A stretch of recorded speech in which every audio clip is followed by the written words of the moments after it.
الحمدللہ، اللہ کا لاکھ لاکھ شکر ہے کہ جس نے اپنی یاد کی توفیق اور موقع فراہم کیا۔ لاکھوں اور کروڑوں درود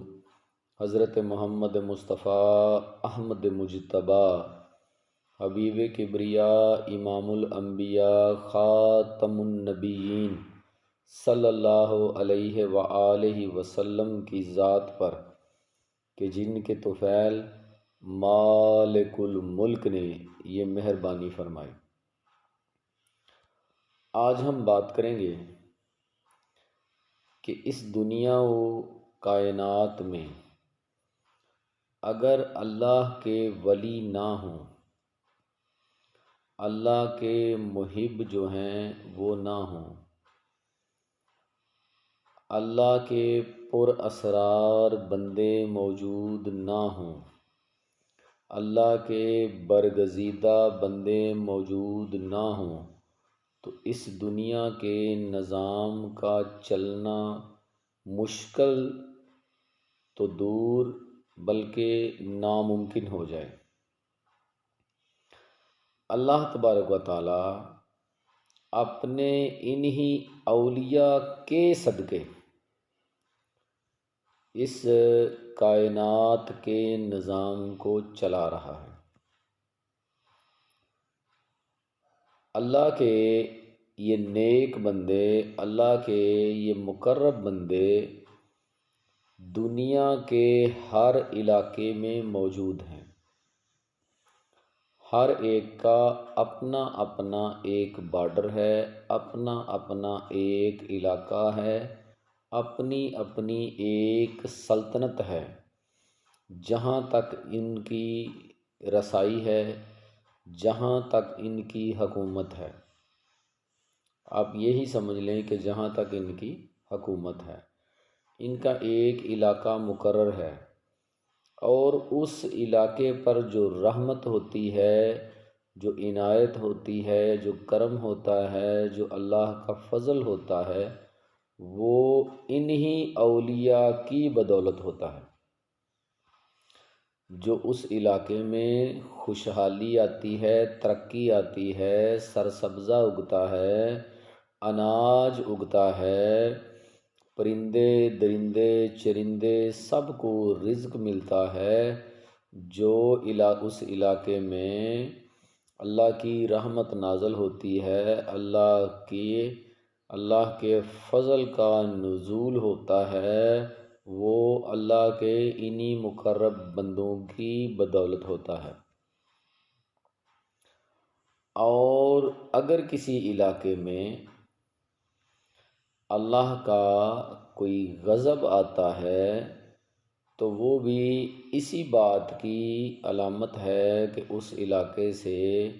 یہ اولیاء اللہ جو ہیں یہ کوچ کر گئے ہیں، کیونکہ ان کے رہتے اللہ کی ذات جو ہے وہ کسی بھی علاقے پر اپنا غضب جو ہے وہ نازل نہیں فرماتا، کیونکہ یہ اللہ کے مقرب ہیں، ان پر اللہ کی رحمتیں جو ہیں وہ ہوتی ہیں، اور یہ ہر لمحہ اپنی زندگی کا جو ہے وہ اللہ کی یاد میں بسر کرتے ہیں۔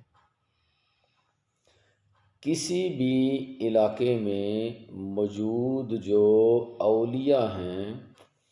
ان کے اوپر ہونے والا جو اللہ کی رحمتوں کا نزول ہے،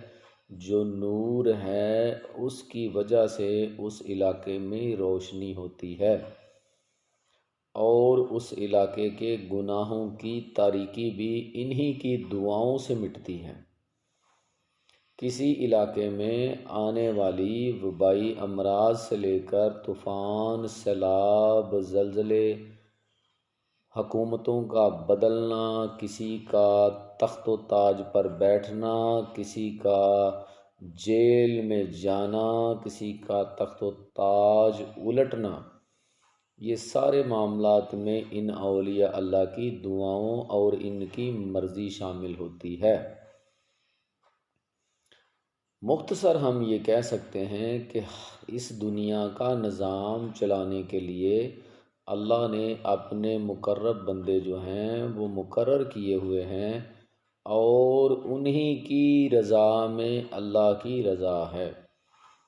اور انہی کی بدولت کسی علاقے میں خوشحالی یا بدحالی جو ہے وہ آتی ہے۔ اگر یہ اللہ کے مقرب بندے جو ہیں خوش ہیں، ان کے دل کو کسی علاقے میں رہتے ہوئے علاقے کے لوگوں سے اطمینان ہے، تو اس اطمینان کی بدولت وہ علاقہ جو ہے وہ ترقی بھی کرے گا، خوشحالی بھی کرے گا، اس علاقے پر اللہ کی رحمتوں کا نزول بھی ہوگا۔ اس کے برعکس اگر اللہ کے یہ بندے جو ہیں کسی پر ناراض ہو جاتے ہیں تو پھر ان سے اللہ بھی ناراض ہو جاتا ہے، اور وہ اللہ کے غضب کے مستحق ٹھہرتے ہیں۔ تو غرض یہ کہ کائنات کا نظام چلانے کے لیے اللہ تبارک و تعالی نے اپنے مقربین جو ہیں وہ مقرر کیے ہوئے ہیں۔ وہ اپنی دعاؤں اور تسبیحات اور اللہ کی حمد و ثنا سے اللہ تبارک و تعالیٰ سے اس کے فضل کا، رحمت کا سوال کرتے رہتے ہیں،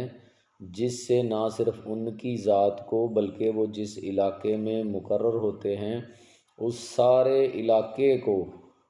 وہ فیض جو ہے وہ ملتا ہے، اور اسی سے تمام علاقہ جو ہے جس علاقے میں وہ مقرر ہوتے ہیں اس میں روشنی،